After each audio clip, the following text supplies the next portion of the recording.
पहला सवाल ये है कि बीमारियां क्यों आती हैं? बीमारी होने के क्या कारण होते हैं? कौन से कारण होते हैं? अब जब हम लोग इस बात को जान गए तो हम इसको जानने की कोशिश करेंगे कि इसे छुटकारे का क्या क्या तरीका हो सकता है। हम इतना तो जान गए कि इसे छुटकारे के लिए परमेश्वर के पास उपाय है। चाहे बीमारियां पतित संसार की वजह से आई, चाहे बीमारियां दुष्टात्मा की वजह से आई, चाहे बीमारियां पाप की वजह से आई, चाहे हमने खुद बुलाया, लेकिन उससे छुटकारे का उपाय परमेश्वर के पास, क्योंकि उसने क्रूस पर हमारी बीमारियों को ले ली, उसने क्रूस पर हमारी दुर्बलताओं को ले ली, ताकि उसके कोड़े खाने से हम चंगे हो जाएं। तो हमारे लिए चंगे होने का हक है।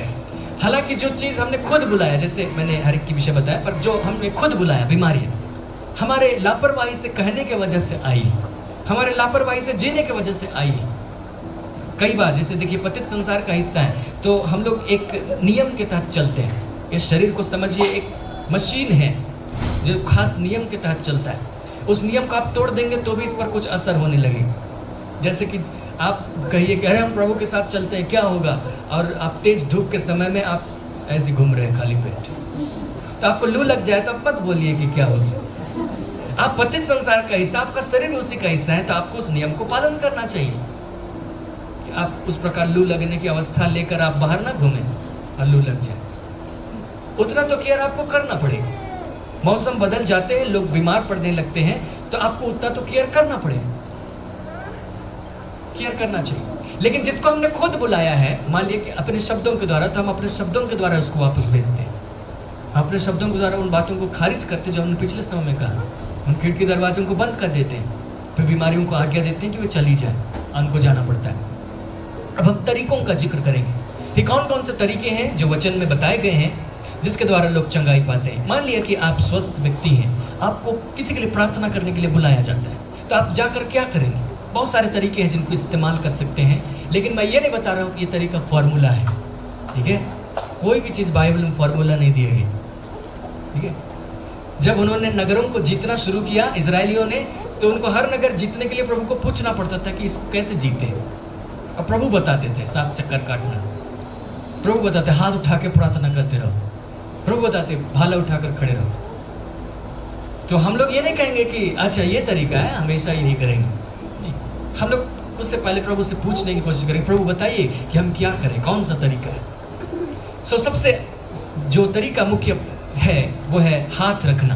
किसी बीमार पर हाथ रखना, ठीक है? किसी पर आप प्रार्थना करें तो उस पर हाथ रखने एक बहुत महत्वपूर्ण तरीका। यीशु मसीह ने इस तरीके को इस्तेमाल किया। लूका उसके 4 अध्याय और पद 40 को अगर आप देखें तो आप यीशु मसीह के तरीके को पाएंगे। यीशु मसीह मुख्य रूप से इस तरीके को इस्तेमाल कर रहे थे। वहाँ पर लिखा है, सूरज डूबते समय जिन जिन के यहाँ लोग नाना प्रकार की बीमारी में पड़े हुए थे, वे सब उन्हें उनके पास ले आए और उसने एक एक पर हाथ रखकर उन्हें चंगा किया। जितने भी बीमार उसके पास आए, उसने एक एक पर हाथ रखकर उन्हें चंगा किया। मतलब हर एक पर उसने हाथ रखा। यीशु का तरीका ये था कि आप उस पर हाथ रखें और चंगे हो जाए। देखिए, आप प्रभु आपको प्रेरित करता है किसी पर हाथ रखने के लिए, तो आप डरिए मत, हाथ रख दीजिए, ठीक है? क्यों? क्योंकि हम लोग यीशु मसीह के देह के अंग हैं। यीशु मसीह ने बीमारों पर हाथ रखा, तो ऐसा नहीं कि यीशु मसीह बीमार हो गए, बीमार लोग ठीक हो गए, ठीक है? तो हम और आप यीशु मसीह के हाथ हैं, आज हम उसके देह के अंग हैं। तो यीशु मसीह अगर आपको हाथ रखने के लिए प्रेरित कर रहा है, हाथ रखिए, ये जानिए कि उसकी बीमारी इधर आएगी नहीं विश्वास के साथ, लेकिन आपके द्वारा चंगाई वहां तक जाएगी। हालेलुया। किसी भी बीमार व्यक्ति के चंगाई के लिए, उसके छुटकारे के लिए एक महत्वपूर्ण पार्ट है। जितने भी तरीके बाइबल में बताए गए हैं उसको हम लोग एक इस प्रकार से कह सकते हैं। परमेश्वर के सेवक लोग भी इस बात को बताते हैं, दूसरे सेवक, उसको उन्होंने इंग्लिश में कहा पॉइंट ऑफ कॉन्टैक्ट, मतलब एक संपर्क का बिंदु, जहां पर एक व्यक्ति जो प्रभु का जन है और एक व्यक्ति जिसको आशीष पाना है, चंगाई पाना है, दोनों के बीच में कोई कांटेक्ट हो। इसलिए हम लोग ऐसा नहीं करते कि हम लोग यहाँ से प्रार्थना करें प्रभु जितने हॉस्पिटल में सब चंगा हो जाए, निकल जाए, क्योंकि वहां कोई पॉइंट ऑफ कांटेक्ट नहीं। क्योंकि प्रभु वहां पर डायरेक्ट काम नहीं करेगा, प्रभु किसी व्यक्ति को इस्तेमाल करेगा। कोई व्यक्ति वहां पर होना चाहिए मध्यस्थता करने के लिए, या तो उस पर हाथ रखे या तो कोई दूसरा तरीका। कई बार कहीं पर मैं नहीं जा पाता हूँ, लोग फोन करते प्रार्थना करने के लिए, आप उसके लिए प्रार्थना कर दीजिए हॉस्पिटल में।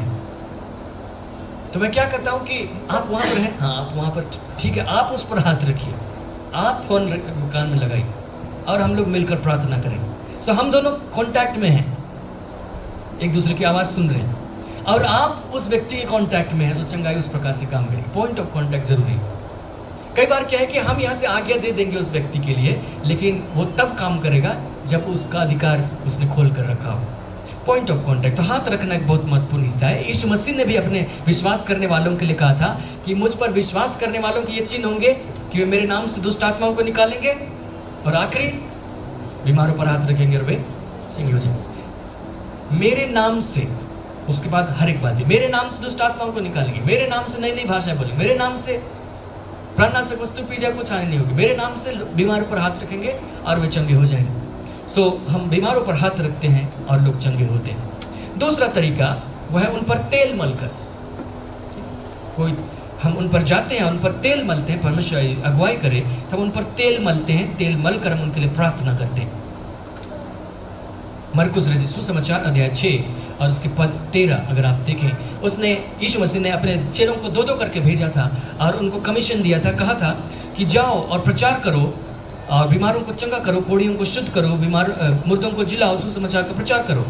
सो वे गए, चले गए प्रचार करने के लिए, और लिखता है और बहुत सी दुष्ट आत्माओं को उन्होंने निकाला और बहुत से बीमारों पर तेल मलकर उन्हें चंगा किया। तो उन्होंने जब बीमारों को देखा तो उन पर तेल मला। ठीक है, अब तेल कहाँ मला? अभी मत बोलिए कि जहां आप उसको पेट में दर्द है तो पेट में ही मले, पीठ में दर्द है तो पीठ में ही मले। वो तेल उनको चंगा नहीं कर रहा है, वो एक तरीका है। उन पर तेल मला और कुछ नहीं तो हम सिर पर तेल मले और उनको चंगा किया। और उसी प्रकार हम लोग याकूब की पत्री जहां पढ़े थे, यदि तुम में से कोई रोगी, 5वां अध्याय उसके 14 से 16, रोगी हो तो कलीसिया के प्राचीनों को बुलाए, वे उस पर तेल मलकर उसके लिए प्रार्थना करें। तो तेल मलना भी एक महत्वपूर्ण पार्ट है। हम बीमारों के ऊपर में तेल मलते हैं, कोई तेल हम लेते हैं, ऐसा तेल जो शरीर पर लगा सके, और उस तेल हम प्रार्थना करते हैं कि प्रभु जब हम इस तेल को लगा रहे हैं, तेरे वचन के अनुसार हम प्रार्थना कर रहे हैं तो इसके जीवन में चंगाई आने पाए। फिर हम उस पर तेल मलकर उसकी प्रार्थना करते हैं और वचन कहते हैं विश्वास की प्रार्थना के द्वारा रोगी बच जाएगा, धर्मी जन की प्रार्थना के प्रभाव से बहुत कुछ हो सकता है। जानते हैं चंगाइयाँ क्यों होंगी? क्योंकि धर्मी जन की प्रार्थना के प्रभाव से बहुत कुछ हो सकता है, वो धर्मी आप ही लोग। हालेलुया। जितने भी अधिकार हम लोग इस्तेमाल करेंगे वो क्यों काम करेंगे? वो इसलिए क्योंकि हम लोग धर्मी ठहराएंगे। चंगाइयाँ क्यों होंगी? क्योंकि हम लोग धर्मी ठहराएंगे।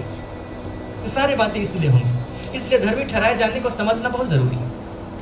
फिर तीसरा तरीका हम लोग देखेंगे मत्ती उसके 8वां अध्याय उसके पद 13, मत्ती 8 उसके 13। यहाँ पर एक व्यक्ति आया था, सूबेदार, लोगों को प्रार्थना करने के लिए यीशु के पास भेजा कि मेरे सेवक को घर में चंगा कर दे। और यीशु कहने लगे कि मैं आकर चंगा करूंगा। उसने कहा कि जरूरत नहीं है, वहीं से कह दे, तू इतना पावरफुल है कि तू बोल देगा तो हो जाएगा। अब देखिए यहाँ अधिकार किस प्रकार से काम कर रही है। जो व्यक्ति है उसके अधीनता रखने वाला, उसके नीचे एक कैटेगरी का व्यक्ति बीमार है, इसके ऊपर इसका अधिकार है और ये यीशु को अधिकार दे रहा है। तो अधिकार खुला हुआ है और उधर से यीशु मसीह का क्या आना बाकी है? शब्द आना बाकी है। काफी था। फिर यीशु मसीह ने उसके अनुसार कह दिया कि यीशु ने सूबेदार से कहा, पद 13, जा जैसा तेरा विश्वास है वैसे ही हो जाए, तेरे लिए हो। और उसका सेवक उसी घड़ी चंगा हो। सो यीशु दूर में थे, कोई पॉइंट ऑफ कांटेक्ट वहां इस प्रकार से नहीं बना कि यीशु ने हाथ रखे या सूबेदार को हाथ रखवाया या कुछ करवाया, नहीं बना। लेकिन उन्होंने अधिकार को खोल दिया था, क्योंकि वो उसके सीनियर रैंक का था तो ऊपर अधिकार रखता था। उसने यीशु के लिए अधिकार को खोल दिया। सो यीशु मसीह के लिए उसने कहा कि तू बोल दे, हो जाए। सो उसके लिए बोल दिया और हो गया। सो कई बार चंगाइयाँ इस रीति से भी हो सकती है कि हम उसके पास में नहीं गए, कोई व्यक्ति नहीं है जो उसके लिए हाथ रख सके, कोई व्यक्ति नहीं है जो बीच में मध्यस्थता कर सके। लेकिन यदि वो व्यक्ति अपने अधिकार को देता है, खोलता है उस बात के लिए, तो हम उसके लिए चंगाई के शब्दों को कह सकते हैं, आशीष की बातों को, और वो चंगा हो जाएगा। भजन संहिता 107 के 20 में लिखा है कि वो अपने वचन के द्वारा उन्हें चंगा करता है, जिस गड्ढे में पड़े रहते हैं वहां से उन्हें निकालता है। वह उन्हें अपने वचन के द्वारा, वहां पर स्टार लगा है बाइबल में और उसका नीचे अर्थ दिया है, वो अपने वचन को भेज कर उन्हें चंगा करता है और जिस गड्ढे में पड़े वहां से निकालता है। सो वचन को भेजता है। वचन जब बोल दिया जाता है तो वचन जाता है और बीमारी के गड्ढे में पड़े वहां से उनको निकालता है, उनको चंगा कर देता है। सो वचन बोलने के द्वारा लोग चंगे होते हैं। इसका दूसरा रेफरेंस आप प्रेरितों के काम 14 उसके 8 से 10 में पढ़कर देख सकते हैं। आप सिर्फ नोट कर लीजिए। वहां पर वो जो घटना है कि एक लंगड़ा व्यक्ति बैठा हुआ था, जहां पर पौलुस सुसमाचार का प्रचार कर था और पौलुस ने देखा कि उसको चंगे हो जाने का विश्वास है, तो उसने ऐसा नहीं कहा कि जाकर उस पर हाथ रखा, ठीक है। उसने कहा उछल कर खड़ा हो, अपने पाँव के बल सीधा खड़ा हो, और वो सीधा खड़ा हो। वहां पर उसने उसको पकड़ा नहीं, उसको छुआ नहीं, बस कह दिया और उसके लिए हो गया। पतरस ने जब सुंदर नामक फाटक में लंगड़े को उसने किया था, तो उसने ऐसा नहीं कहा कि सिर्फ कह दिया और हो गया, उसने फिर उसको बकायदा हाथ पकड़कर उसको उठाया। सो पतरस के केस में उसने हाथ भी पकड़कर उठाया, उसने कहा भी यीशु मसीह नासरी के नाम से उठ और चल, फिर प्लस उसने हाथ भी पकड़ा और उसको उठाया, उसके टखनों पर बल आ गया। और उसके केस में उसने हाथ पकड़कर नहीं उठाया, उसने शब्द मात्र कह दिए और लंगड़े ने खुद उसके शब्दों पर विश्वास करके वो कोशिश किया, वो उठ खड़ा हुआ। सो वचन के द्वारा, बोलने के द्वारा लोग चंगे होते हैं। फिर एक और तरीका है जिसको हम कह सकते हैं, चौथा तरीका, पापों की क्षमा के द्वारा।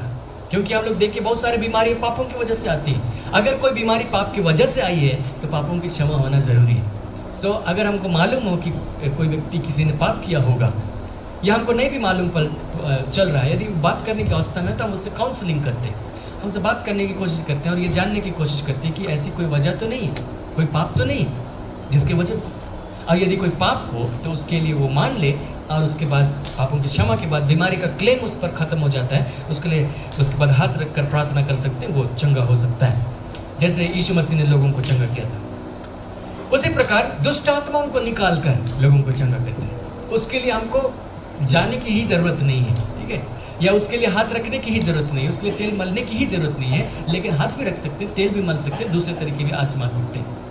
लेकिन मुख्य बात है कि दुष्ट आत्मा निकाल दीजिए। अगर हमको मालूम हो गया कि ये बीमारी दुष्ट आत्मा की वजह से आई है, तो हमको दुष्ट आत्मा निकाल देना है, उसके चंगे हो जाने के लिए आज्ञा दे देना है, और फिर वो ठीक हो जाएगा। फिर तीसरा, कुछ लोग यीशु मसीह के पास में आए थे और उसे छू कर चंगे होते थे। मरकुस 6 आपने खोला होगा, मत्ती खोला होगा तो मत्ती 14 के 35-36 में भी है, मरकुस 6 के 55-56 में भी है। वहाँ पर लोग यीशु मसीह के पास में आते थे और चाहते थे कि उनको छूने दिया जाए, ठीक है। मरकुस 6 उसके 55-56 आप देखें तो लिखता है कि जहाँ कहीं वह गाँवों और बस्तियों में जाता था, लोग बीमारों को बाजारों में रखकर उससे विनती करते थे कि वह उन्हें अपने वस्त्र के आंचल ही को छू लेने दे, और जितने उसे छूते थे सब चंगे हो जाते थे।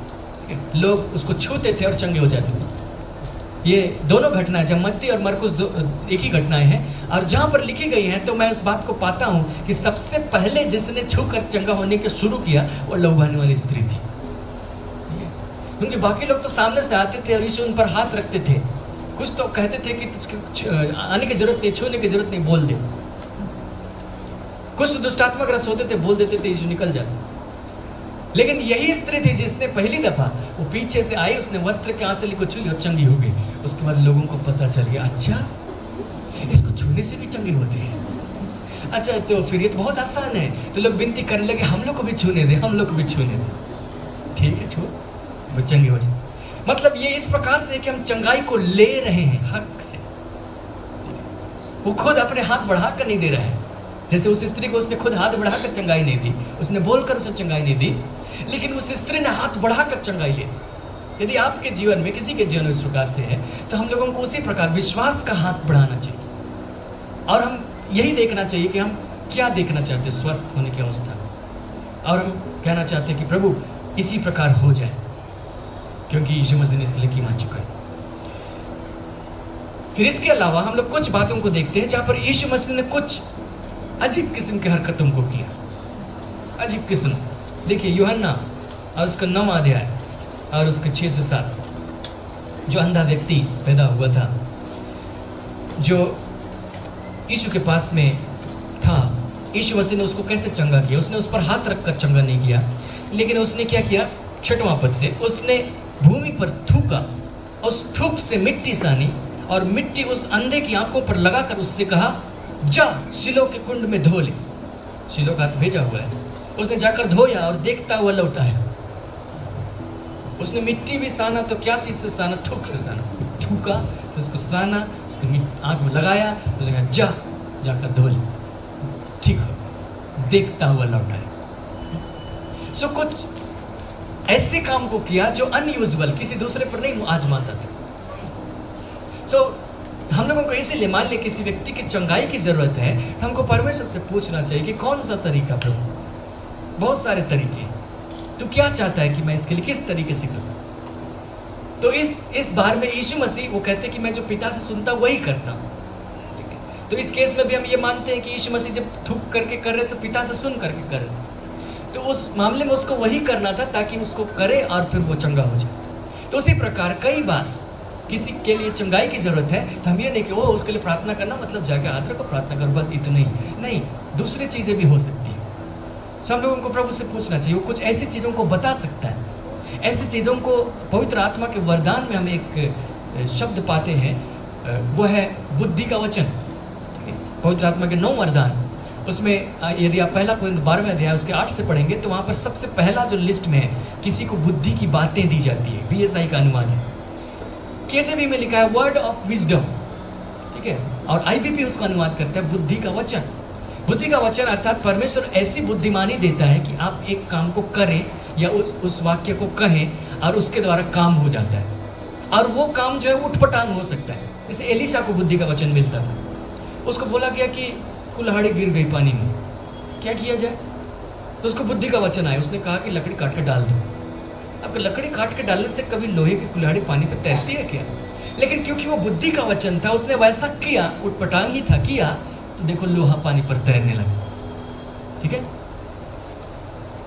और उसके बाद उन्होंने हाथ बढ़ाकर उसको ले लिया। तो उसी प्रकार यहाँ के केस में भी इसको बुद्धि का वचन कि उसको कुछ खास उठपटांग ऐसा हो सकता है क्या, कुछ ऐसा नया करने के लिए प्रभु दे सकता है जो कभी किसी ने नहीं किया, थूक कर वाला भी नहीं, कुछ और कुछ नया करने को दे सकता है। लेकिन यदि परमेश्वर ने उस बात को कहा है तो जब हम उसको करेंगे तो निश्चित रूप से काम करें।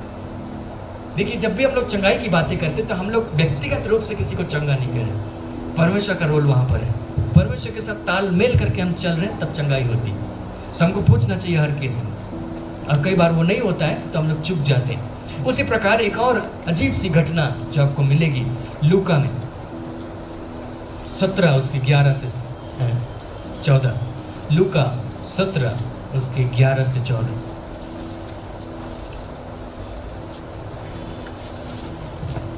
अजीब तो नहीं है, अच्छा है, लेकिन इसमें कुछ है कि 10 कोढ़ी यीशु को मिले किसी गांव में प्रवेश करते समय। उसने दूर खड़े होकर ऊंचे शब्द से कहा, हे यीशु नासरी, हे स्वामी हम पर दया कर। उसने उन्हें देखकर कहा, जाओ अपने आप को याजकों को दिखाओ। और वे जाते ही जाते हुए शुद्ध हो गए। उन पर यीशु मसीह ने हाथ नहीं रखे, ऐसा नहीं कि कोढ़ी से डर रहे हैं, यीशु मसीह दूसरे कोढ़ी पर भी हाथ रख चुके थे, लेकिन उसने क्या कहा, जाओ अपने आप को याजकों को दिखाओ। सो वहां एक दूसरा काम करना था, जाओ अपने आप को याजकों को दिखाओ। और उन्होंने उस बात को कह दिया, बुद्धि का वचन उनके लिए वही करना जरूरी था, और उसी में उनके विश्वास की परख भी थी। फिर वो जाने लगे याजकों को दिखाने के लिए, उसमें विश्वास आता था। देखिए कोई कोढ़ी तभी जाके अपने आप को याजकों को दिखा सकता है जब वो शुद्ध हो गया है, ठीक है। अब याजक उसको देखकर डिक्लेयर करेगा, चारों तरफ देख के कि हाँ ठीक हो गया है, तब उसके कान में अंगूठे में फिर वो तेल लगाएगा, तब वो शुद्ध घोषित किया जाता है। तो याजकों को दिखाना एक विश्वास का चैलेंज था। हाथ शरीर में कोढ़ है और जा रहे याजकों को दिखाने, याजक डिक्लेयर करने वाला है कि तू शुद्ध हो गया। तो विश्वास के साथ वे फिर चले गए उसकी बात को मानकर, और जाते जाते वे शुद्ध हो गए। तो यहाँ पर एक दूसरे प्रकार की चीज है जिसको यीशु मसीह ने किया। इसी प्रकार एक और घटना है जिसको हम लोग पढ़कर देखेंगे, मरकुस 8वें अध्याय और उसके 22 से 26। मरकुस 8 उसके 22 से 26।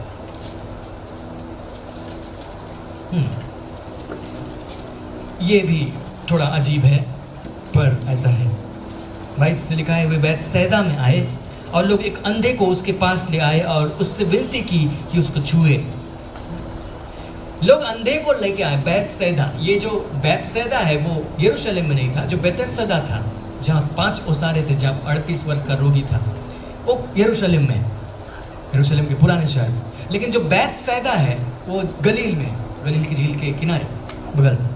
तो बैतसैदा में आए तो लोग अंधे को लाकर उसे कहने लगे कि इसको छू। यीशु मसीह ने नहीं छुआ, तो उसने क्या किया, वह उस अंधे का हाथ पकड़कर उसे गांव के बाहर ले गया और उसकी आंखों में थूक कर उस पर हाथ रखा। सीधे सीधे नहीं हाथ रखा, नहीं छुआ, उसने उसकी आंखों में थूक दिया और उस पर हाथ रखे और उससे पूछा, क्या तू कुछ देखता है?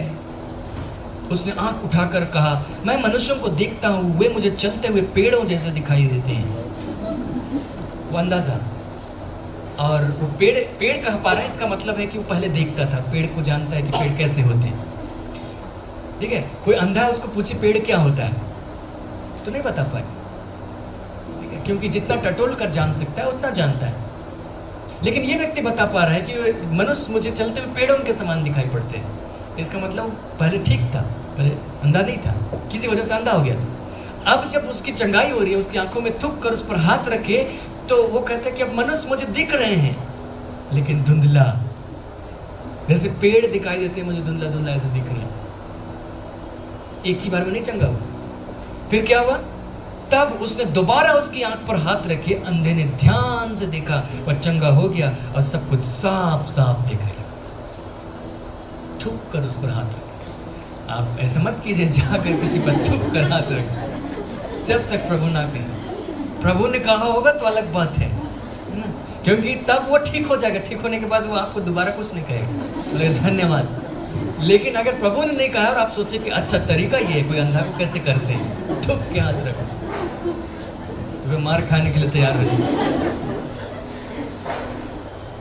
लेकिन यहाँ पर बताया जाता है कि वो अंधे का हाथ पकड़कर वहां से बाहर ले गया, गांव के बाहर ले गया। क्यों बाहर ले गया? कुछ लोग सोचते हैं, ऐसे कहते हैं कि नहीं, उस गांव में जरूर कुछ ऐसा था जिसकी वजह से यीशु मसीह वहां चंगा नहीं करते, इसलिए उसको गांव से बाहर निकाल कर ले गए। हो सकता है उस गांव में कुछ प्रॉब्लम था, कुछ दुष्ट आत्मा था, कुछ ऐसा था, बंधा हुआ था, कुछ बंधन था जिसकी वजह से गांव में नहीं, ऐसी कोई बात नहीं थी। यीशु मसीह जहां भी जाते थे उसने कहा था, जब तक कोई बलवंत को बांध ना ले उसका माल लूट नहीं सकता। पहले जहां भी जाते थे बांध देते थे, कोई बंधन नहीं था, यीशु ही बांधते थे, ठीक है, शैतान का कोई बंधन नहीं। लेकिन उसको हाथ पकड़कर बाहर ले गए। क्यों ले गए? उसका कारण हम लोग मत्ती की पुस्तक में पाते हैं, 11वें अध्याय। देखिए 21 पद को अगर आप देखें तो वहां पर यीशु मसीह उलाहना दे रहे थे। 20-21 को हम पढ़ते हैं। तब वो उन नगरों को उलाहना देने लगा जिनमें उसने बहुत से सामर्थ के काम किए थे, क्योंकि उन्होंने अपना मन नहीं फिराया था। हाय कुराजीन, हाय बैतसैदा, जो सामर्थ के काम तुम में किए गए, यदि वे सूर और सैदा में किए जाते तो टाट उड़कर और रात में बैठकर वे कब के मन फिरा लेते। तो असल में क्या था, यीशु मसीह पहले बैतसैदा में जाकर बहुत सारे सामर्थ के काम कर चुके थे, लेकिन वे इतने कठोर थे, यीशु को मार देना चाहते थे, निकाल देना चाहते थे, ऐसी कुछ हुआ। तो जब उसने कठोरताओं को देखा कि ये लोग इतने चमत्कारों को देखने के बावजूद नहीं करते, तो अब तुम्हारे सामने हम नहीं करेंगे। ऐसा नहीं कि हम करेंगे नहीं, करेंगे तो बाहर ले जाएंगे, तुम लोग के सामने नहीं करेंगे। तुम लोग तो देख के भी नहीं विश्वास करते। यही चीज अगर सूर और सैदा में किया जाता तो वहां के लोग कब के मन फिरा लेते। कफरनहूम के बारे में भी उसने इसी प्रकार से कहा था 23 पद में कि क्या तो स्वर्ग तक ऊंचा किया जाएगा, तो अधोलोक तक नीचे किया जाएगा। तो सामर्थ के काम तुझ में किए गए यदि सदोम में किए जाते तो आज तक बना रहता। सदोम अमोरा जिसको आग से नष्ट कर दिए। तो यीशु ने कहा सामर्थ के काम यहाँ पर इतने दिखाए, फिर भी लोग विश्वास नहीं कर रहे, मुझको रिजेक्ट कर रहे हैं, मसीहा के रूप में स्वीकार नहीं कर रहे, तो हम तुम्हारे सामने नहीं करेंगे। तो गांव से बाहर ले गए, गांव वाले लोग उधर ही रहो, मत देखो। फिर उसने अंधे को भी कहा कि गांव में कदम भी मत रखना, मत बताओ जाके, ठीक हो गया तुम काफी, जब उनको बताने की जरूरत नहीं, ऑलरेडी कठोर है, मुझको रिजेक्ट कर रहे हैं, तो इसलिए उसको गांव से बाहर ले गए। तो इस प्रकार परमेश्वर कोई भी तरीका, दूसरा तरीका भी बता सकता है चंगाई के लिए। तो उसके लिए हम लोगों को जो चीज़ चाहिए वो है पवित्र आत्मा की सहभागिता, कि पवित्र आत्मा अपनी बातों को हम पर प्रकट करके प्रभु इस केस में क्या कर रहे हैं। और जब हमको कुछ समझ में नहीं आ रहा, मान लिया आपको कुछ कहीं पर बुलाया गया, आप पवित्र आत्मा की सहभागिता नहीं पा सके, उसकी आवाज़ को नहीं सुन सके, बुद्धि का वचन नहीं पा सके, तो यूजुअल जो तरीका आप जानते हैं उस काम को करें। हम लोग उस सिद्धांत को याद रखेंगे। जब इस्राएली चढ़ाई करने जाते थे किसी नगर पर, यदि परमेश्वर उनको खास तरीका बता देता था तो उस तरीके को करते थे, यदि खास तरीका नहीं बताता था तो सीधे चढ़ाई करते थे, तलवार भाला लेके फिर उसको जीत लेते। तो जो नॉर्मल तरीका है, नॉर्मल तरीका क्या है? यीशु मसीह ने कहा है कि विश्वास करने वालों के चिन्ह होंगे कि वे मेरे नाम से बीमार पर हाथ रखेंगे और वे चंगे हो जाएंगे। यदि प्रभु कुछ दूसरा तरीका आप पर प्रकट नहीं करता है, यदि आप उससे नहीं सुन पाते हैं, तो आप उस नॉर्मल तरीके को कर दीजिए, चले जाइए। इसके अलावा एक और चीज़ है जिसको हम लोग वचन में पढ़कर देखते हैं तो डायरेक्टली वो लिखा हुआ नहीं है, लेकिन एक सवाल उठता है कि जब सारी चंगाई हमारे लिए उपलब्ध है, क्या हम लोगों को डॉक्टर के पास जाना चाहिए? क्या हम लोगों को इलाज कराना चाहिए?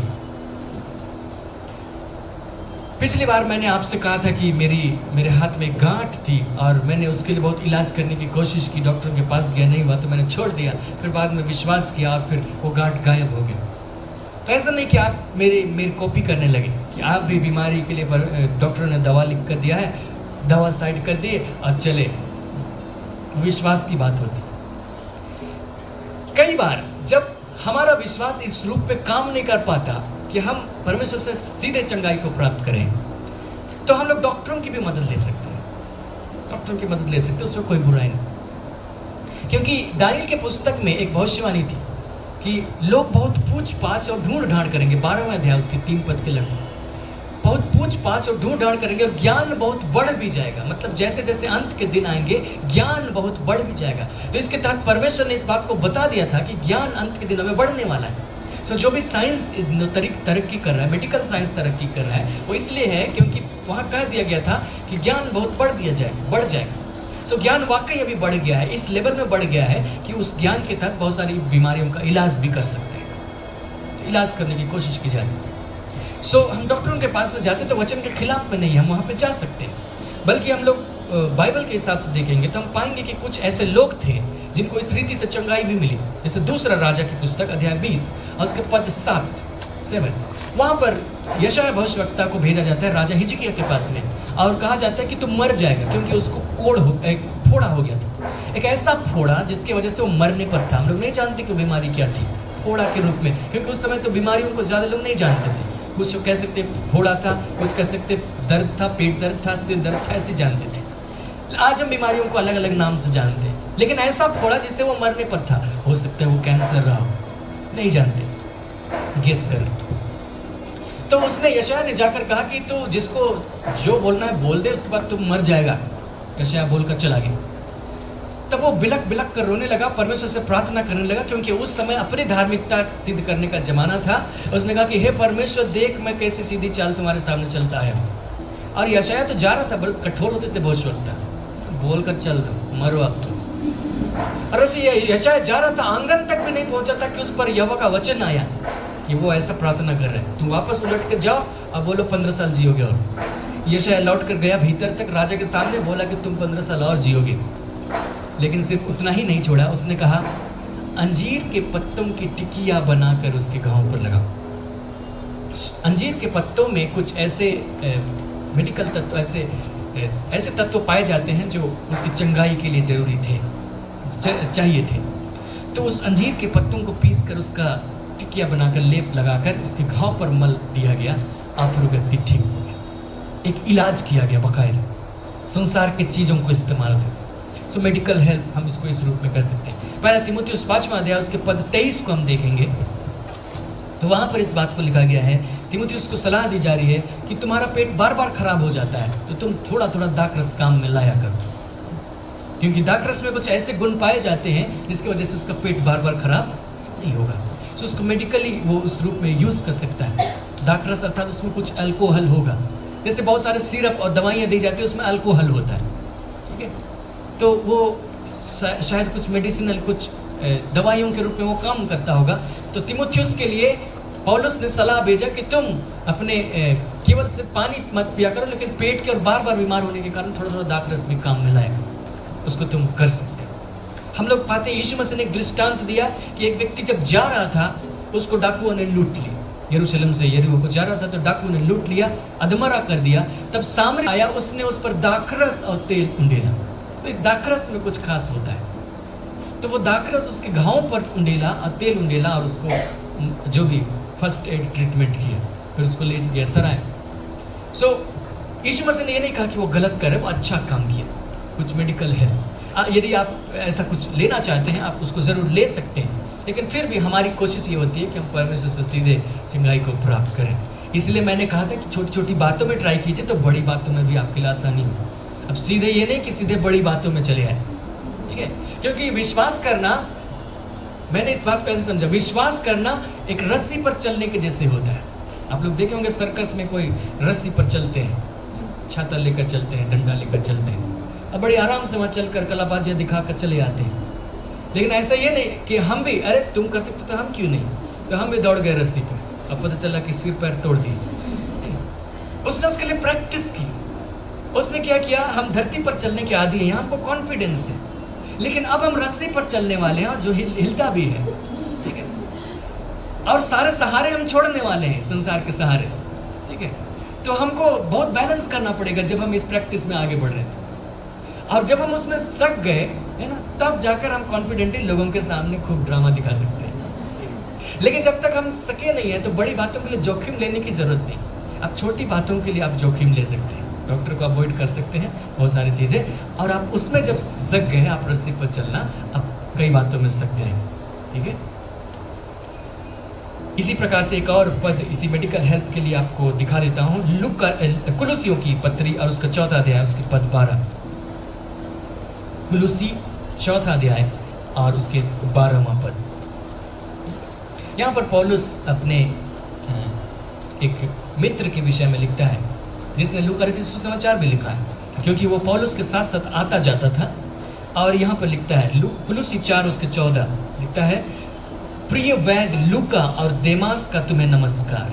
कुलुसी के लोगों को वो नमस्कार भेज रहा था और उसने कहा, प्रिय वैद लूका और देमास का तुम्हें नमस्कार। तो जो लूका था वो कौन था? वैद्य था। वैद्य मतलब आप डर मत जाइए, आजकल लोग वैद्य बोलने से मतलब वैद्य भगत ऐसे समझ लेते हैं, गांव का कोई वैद्य होगा जो जादू टोना करता होगा, नहीं, वैसा कोई नहीं। इंग्लिश में देखेंगे, look the beloved physician and Demas beloved physician. यदि आप किसी नॉर्मल बीमारी के लिए जाते हैं डॉक्टर के पास, तो आप कहा जाएगा फिजिशियन के पास जाइए। ऑपरेशन के लिए कहीं जाएंगे तो कहा जाएगा सर्जन के पास जाइए, अलग अलग होते हैं फिजिशियन। तो उस समय जितना मेडिकल साइंस था उसके हिसाब से लूका जो था वो फिजिशियन, डॉक्टर था, डॉक्टर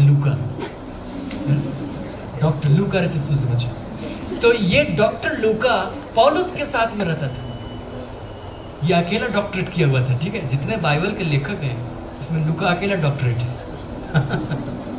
डॉक्टर लूका। सो लूका पौलुस के साथ में रहता था और कहता है उसके नाम के आगे वैद लगाना जरूरी समझा, प्रिय वैद लूका की तरफ से। मतलब पौलुस के आते जाते समय में ऐसी कुछ बातें होती होंगी जहाँ पर लूका अपना वैदगिरी दिखाता होगा, मतलब अपने मेडिकल ज्ञान के द्वारा उनकी सहायता करता होगा। क्योंकि कई बार पौलुस को तो बहुत मार खाना पड़ा, कई बार उसको पथराव किए गए, बहुत बेते मारी, क्या क्या किए गए, तो जरूर लूका वहाँ पर अपने दवाइयों के द्वारा उसके चंगाई के लिए कुछ करता होगा, मरहम पट्टी करता होगा, कुछ भी करता होगा। सो इनको बताना जरूरी समझा कि लूका की तरफ से, सिर्फ ऐसे नहीं कहा वैद लूका, डॉक्टर लूका फिजिशियन।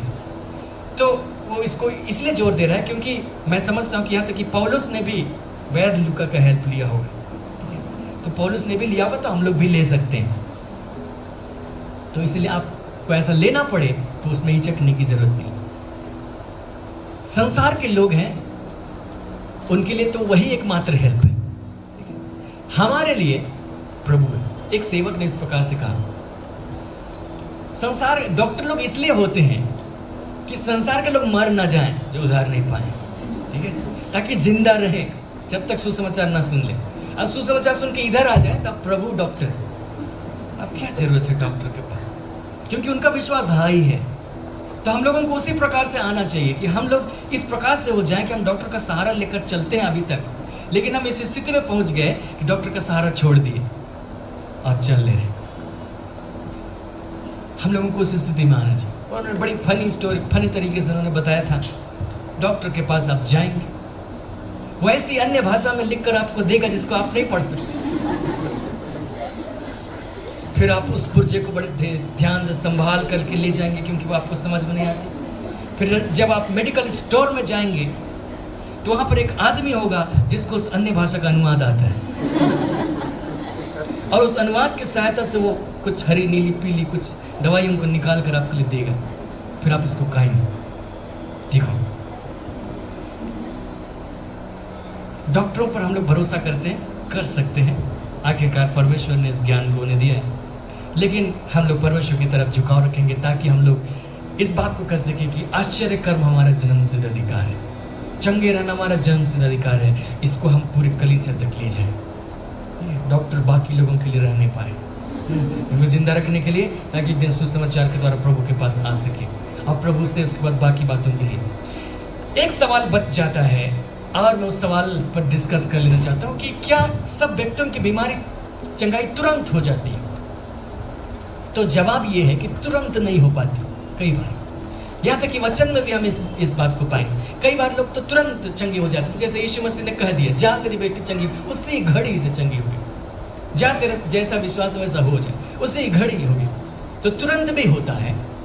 लेकिन अगर तुरंत नहीं दिखाई दिया तो आप ये मत सोचिए कि नहीं हुआ।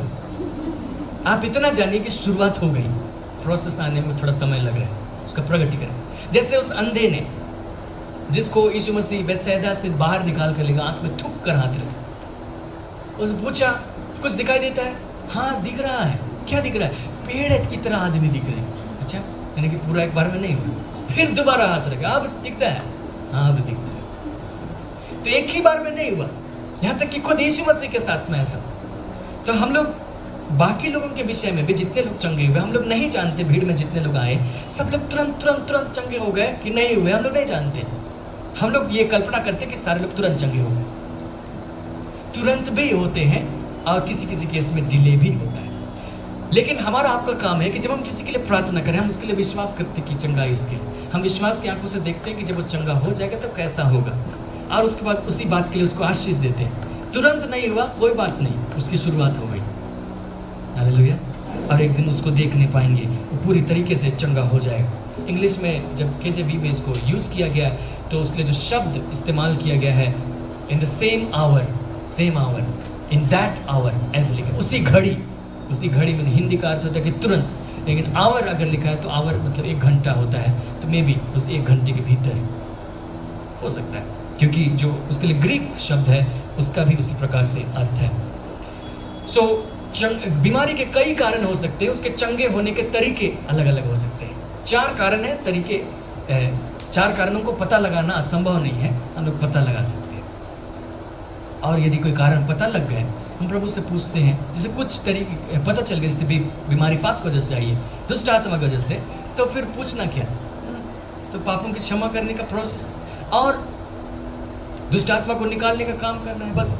लेकिन जो बाकी बातें हैं उसके लिए हमको पूछना चाहिए प्रभु से, और प्रभु बताएंगे, उसके हिसाब से हम करेंगे। और जब प्रभु नहीं बताएंगे या फिर प्रभु कुछ नहीं बोले या हम नहीं सुन पाए, तब उस केस में जो नॉर्मल तरीका है उस पर हाथ रखते हैं, उसके लिए विश्वास के साथ आशीष देते हैं और ठीक हो जाते हैं। और एक मुख्य बात है, ठीक है, बीमारी के लिए प्रार्थना करने जैसी कोई भी शिक्षा नए नियम में नहीं है।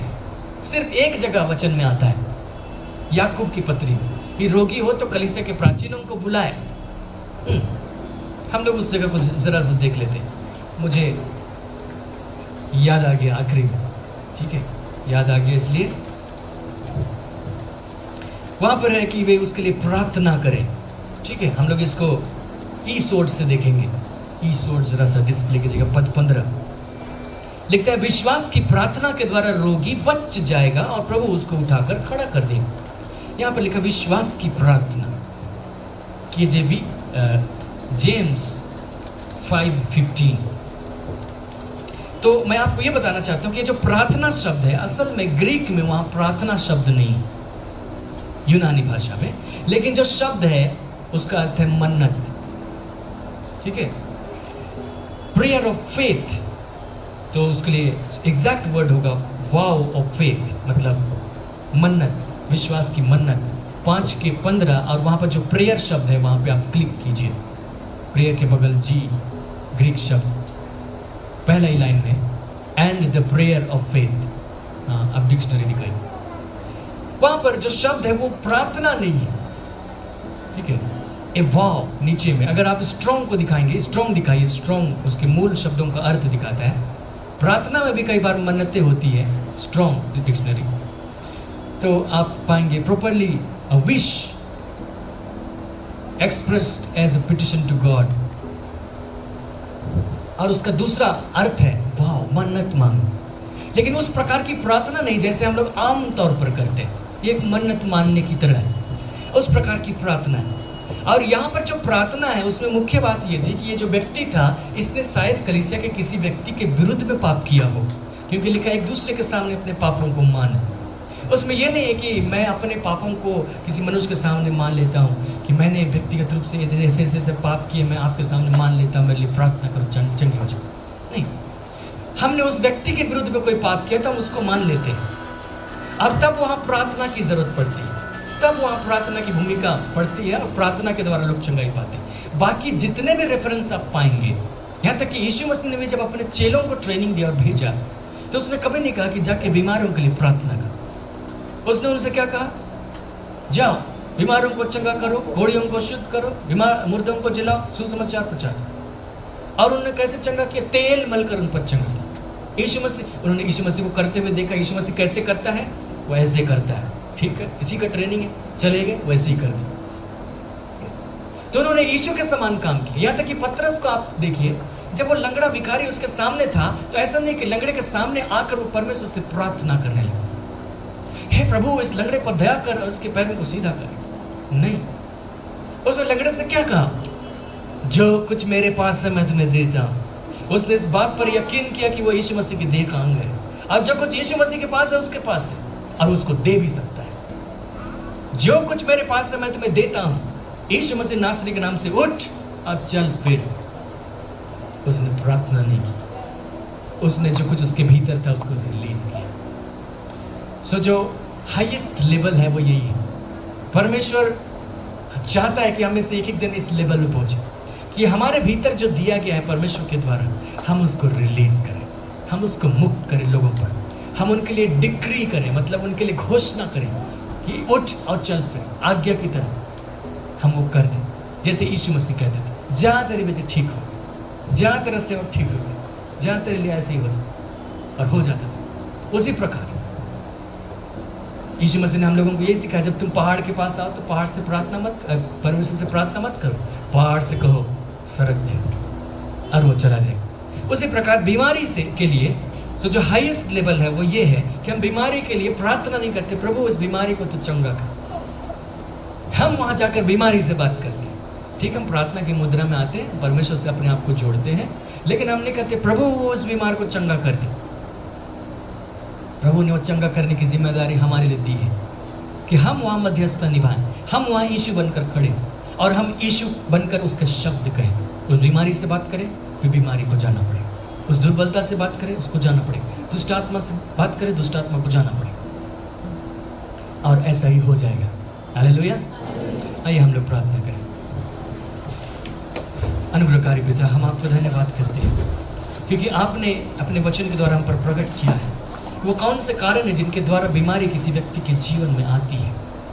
हम धन्यवाद करते हैं कि उन सारे कारणों को हम जानने पाते हैं। जब हम इस संसार पर दृष्टि करते हैं, मेडिकल साइंस पर, तो हम इस बात को जानते हैं पिता कि वे सारे कारण नहीं जानते, वे सिर्फ सांसारिक कारण को जानते हैं। वे नहीं जानते कि पाप की वजह से भी बीमारी आती है, दुष्ट आत्माओं की वजह से भी आती है, लोगों के खुद बुलाने की वजह से भी आती है।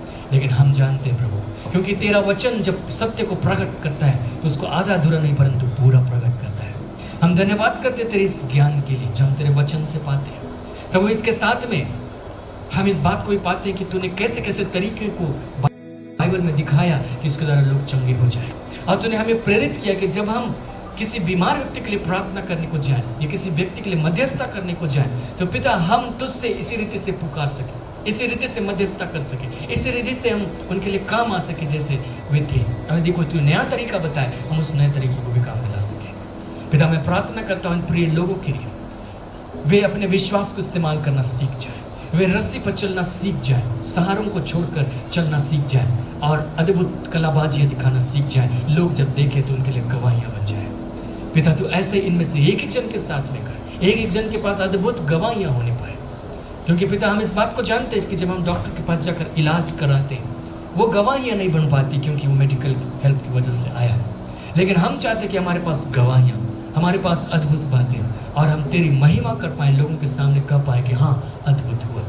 ऐसा करने में हमारी मदद कीजिए, विश्वास की दौड़ में आगे बढ़ने में मदद कीजिए, विश्वास को इस्तेमाल करने में मदद कीजिए। यहाँ तक कि इन प्रियों की ऐसी मदद कीजिए कि जब वे किसी बीमार व्यक्ति के लिए मध्यस्थता करने को जाए तो पिता अपने विश्वास का प्रदर्शन कर सके और बीमार चंगे हो जाए, बीमार रिकवर हो जाए, स्वस्थ हो जाए और वे ठीक हो जाए, परमेश्वर की महिमा होने पाए। फिर आने वाले हफ्ते में जो कुछ हम इसी चंगाई के संबंध में सीखने वाले हैं उसमें हमारी मदद कीजिए ताकि हम पूरी बातों को सीख पाएँ और आपको धन्यवाद कर सकें। यीशु मसीह के सामर्थ्य नाम